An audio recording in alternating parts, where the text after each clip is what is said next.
Hai, hello, salam sejahtera Malaysia. Selamat datang ke channel Fels Lifestyle.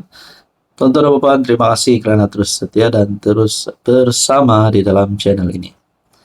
Saudara-saudara, ada satu pertanyaan yang saya utarakan kepada seluruh penonton dan viewers subscriber di dalam channel ini. Saya tanya saja. Saya tanya, 20 MP UMNO keluar kerajaan. Itu satu pertanyaan. Sebelum kita teruskan di dalam isu ini, mungkinkah ada sebab hari ini yang kita tidak tahu, yang boleh membuatkan 20 MP yang menyokong kerajaan hari ini untuk tarik sokongan terhadap Anwar? Mungkin ada yang kata disebabkan isu ekonomi, disebabkan isu hubungan di antara PHBN, di antara UMNO dan DAP khususnya. Tapi di dalam sudut yang lain kita kena lihat juga ada pandangan-pandangan dan komen positif berkaitan dengan kerajaan PHBN, berkaitan dengan hubungan UMNO dan DAP. Akhirnya ini menjadi satu gambaran bahwa seteru politik pun boleh jadi kawan. Seteru politik pun boleh jadi kawan, boleh bergabung sekiranya itu adalah untuk kebaikan negara, rakyat, bangsa, kaum, agama, dan tanah air. Nah, saudara-saudara, pada akhirnya setelah pilihan raya umum ke-15, menyaksikan tiada gabungan yang mampu mencapai majoriti yang cukup. Akhirnya PH dan BN membentuk kerjasama bersama dengan sokongan ahli parlimen yang lain, yang akhirnya membentuk kerajaan perpaduan. Tapi setelah saya timbulkan persoalan lah, adakah 20 MP UMNO keluar kerajaan, ataupun 20 MP BN, ataupun 20 MP kerajaan bakal menarik sokongan? Ada komen yang berkata sini, silakan kalau ada telur. Saudara-saudara, saya tidak menyokong untuk ada ahli parlimen daripada kerajaan hari ini, tidak kisahlah daripada Pakatan Harapan kah, daripada Barisan Nasional, ahli parlimen bebas, dan semua ahli parlimen daripada Sarawak, Sabah, yang menyokong Anwar untuk menarik sokongan. Sebab alang-alang kita tunggulah pilihan raya umum ke-16. Barulah ada cerita. Kalau tarik sokongan sekarang, jadi ahli-ahli parlimen yang tarik sokongan ini nak pergi mana? Masuk Perikatan Nasional kah? Bentuk kerajaan baru kah? Adakah ini menjadi langkah tebuk atap 2.0, 3.0, 4.0, entahlah keberapa kali sudah. Jadi saudara-saudara yang saya hormati, tunggu sajalah pilihan raya umum ke-16. Kalau ada nak bentuk pakatan baru, nak bentuk parti baru, kerjasama baru, nak lompat parti apa semua, ketepikan dahulu, kita tunggu pilihan raya umum ke-16. Saudara-saudara, berkaitan dengan ini, apa komen Anda? Hai, hello, salam sejahtera Malaysia. Selamat datang ke channel Fels Lifestyle. Terima kasih karena terus setia dan terus bersama di dalam channel ini. Saudara-saudara yang saya hormati, mungkin ada di antara kita yang menonton video ini ataupun sebelum-sebelum ini, ada kita melihat komen gesaan terhadap Akmal Saleh untuk keluar daripada UMNO, keluar daripada kerajaan, ataupun letak jawatan. Saudara-saudara, saya sebagai rakyat Malaysia, saya menghormati semua kepimpinan politik di Malaysia, tidak kira daripada UMNO kah, daripada PH, DAP, daripada PN kah. Tapi saudara-saudara, saya menerima satu komen yang amat pedas. Komen ini berkata, Akmal, baik kau keluar saja daripada kerajaan. Zahid simpan lagi orang ini merosakkan seluruh gabungan kerajaan. Saya tidak pastilah katanya ini ataupun pandangan daripada viewers ataupun subscriber dalam channel ini yang berkata Akmal ini perlu keluar kerajaan. Zahid tidak perlu simpan pemimpin yang boleh merosakkan gabungan kerajaan ini. Saya pun tak pasti apa yang telah dilakukan Akmal Saleh sehingga ada gesaan sedemikian.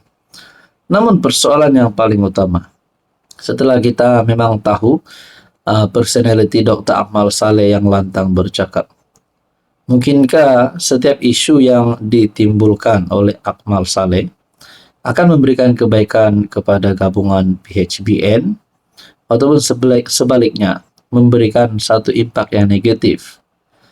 Nah, mungkin ada di kalangan viewers ataupun subscriber dalam channel ini berpandangan bahwa komen ini sangat benar.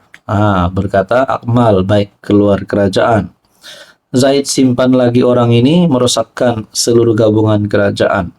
Tapi dalam masa yang sama, tidak boleh dinafikan, pasti ada yang menyokong setiap tindakan-tindakan Dr. Akmal Saleh.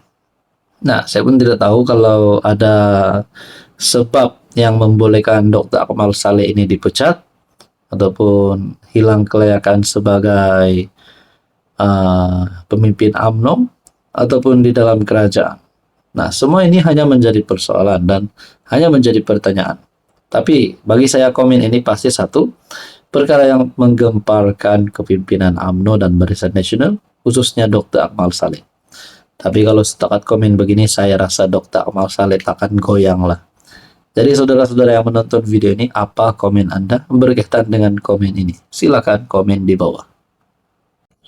Hai hello, salam sejahtera Malaysia. Selamat datang ke channel Fels Lifestyle. Terima kasih kerana terus setia dan terus bersama di dalam channel ini. Tuan-tuan dan puan-puan, saudara-saudara yang saya amat hormati semua. Seperti yang kita tahu, kejutan selepas pilihan raya umum ke-15 yang lepas, di mana Pakatan Harapan dan Barisan Nasional akhirnya bergabung membentuk kerajaan. Namun sehingga hari ini masih ramai yang tertanya-tanya berkaitan dengan kerjasama di antara PHBN ataupun kita boleh sebut UMNO dan DAP. Adakah terdapat sebenarnya isu dalaman yang ramai tidak tahu? Nah, itu hanya pertanyaan. Saya melihat dalam satu artikel menurut Dr. Ashraf Wajdi Dusuki, di dalam kenyataan ini bertajuk dengan 148 kerusi DUN pun, dengan 148 kerusi pun DAP tidak boleh pindah hak Melayu Islam.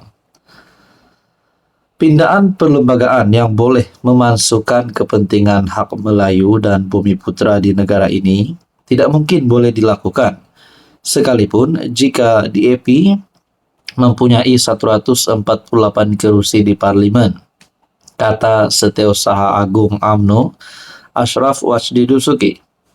Saya tertanya-tanya kenapa tiba-tiba ditimbulkan walaupun sehingga DAP memperoleh 148 kerusi parlimen. Adakah perkara ini boleh menjadi kenyataan?